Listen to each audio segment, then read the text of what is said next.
हाय दोस्तों, कैसे हैं आप सभी। मैं डॉक्टर अनव्यास फिर से अपने YouTube चैनल पर आप सभी का स्वागत कर रहा हूं और आशा कर रहा हूं सभी ठीक है, मस्त एंजॉय कर रहे हैं। 10th मोस्ट इंपॉर्टेंट क्वेश्चन पर मैं आ गया हूं। परफॉर्मेंस एंड रिवॉर्ड मैनेजमेंट का सब्जेक्ट चल रहा है, तो जल्दी से देख लेते हैं 10वां क्वेश्चन कौन सा है।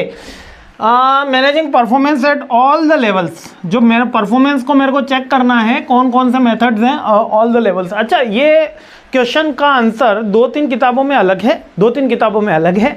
तो यहाँ पर लेवल्स की जब बात आती है तो देखिए, बहुत सी बुक्स के अंदर 3 ही लेवल हैं, जैसे कि most commonly top level, middle level और लोअर लेवल, है ना। इसमें first level, second level, third level की बात करी गई है ना। सीनियर को थर्ड बोला है, वैसे टॉप फर्स्ट जो डायरेक्टली इंटरेक्ट करेगा वो।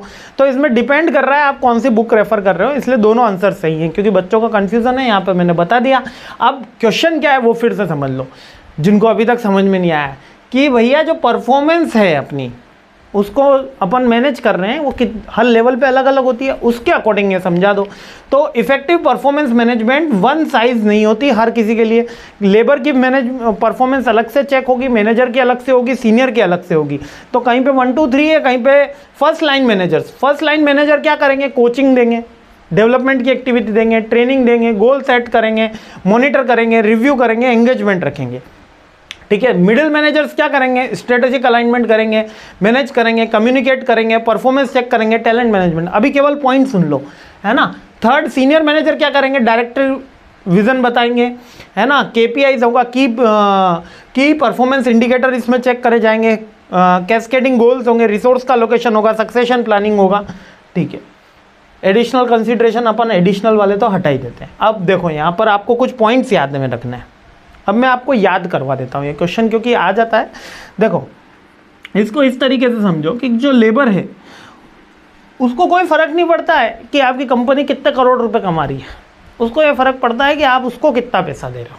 वैसे तो किसी को फ़र्क पड़ना नहीं चाहिए कि कौन कितने करोड़ रुपए कमा रही है, न मैनेजर को पड़ना चाहिए। बट इसकी जब मैं परफॉर्मेंस मैनेजमेंट का एक्टिविटी कर रहा हूँ, तो इसको मैं ट्रेनिंग दूंगा, इसको गोल सेट करूँगा, है ना, इसके साथ कम्युनिकेट करूँगा, इसको रेगुलर फीडबैक होगा। यहाँ पर कंट्रोलिंग काइंड ऑफ एक्टिविटी ज़्यादा होगी, ये लेबर काइंड में है। जब मैं मैनेजर में आता हूँ तो यहाँ पर डेवलपमेंट और ट्रेनिंग दोनों होगी, है ना। इसके अलावा ट्रेनिंग डेवलपमेंट के बाद में इसमें कम्युनिकेशन करूँगा, इसको भी गोल सेट करूँगा। यहाँ पे कोऑर्डिनेशन की एक्टिविटी ज़्यादा होगी, ठीक है। और जब मैं टॉप लेवल पे बात कर रहा हूँ, यानी कि मेरे को सीईओ लेवल की अगर ट्रेनिंग करनी है, तो उनको क्या करूँगा, मैं कंपनी के विजन, मिशन इनके बारे में जानकारी दूंगा। इनके तो केवल डेवलपमेंट की एक्टिविटी होगी, इनके ट्रेनिंग की एक्टिविटी नहीं होती है ना। और इनको क्या करेंगे, जाएंगे अपन, इनके भी गोल सेट करे जाएंगे, इनमें कोऑर्डिनेशन की एक्टिविटी होगी, है ना। ये अपन को ध्यान रखना है। ये कुछ डिफरेंसेस होते हैं जो अपन को, जैसे स्ट्रेटेजिक डायरेक्शन हो गया, इसमें की प्रोसेस इंडिकेटर हो गए कि कंपनी ने इतना अचीव किया। रिसोर्स की बात अपन किससे करेंगे, इनसे करेंगे। सक्सेशन प्लानिंग कैसे होगी कि भैया आप ये बताओ कि 25 साल बाद कंपनी कहाँ पे पहुँचेगी, वो सक्सेशन प्लानिंग कहाँ पे होगी।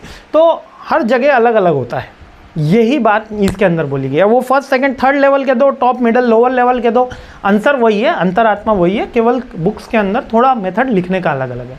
आग समझ में आ गया ना। इसी तरीके से आंसर ड्रॉ करना है। अगले क्वेश्चन पे हमला बोलते हैं, सीरीज आगे बढ़ाते हैं। जय हिंद।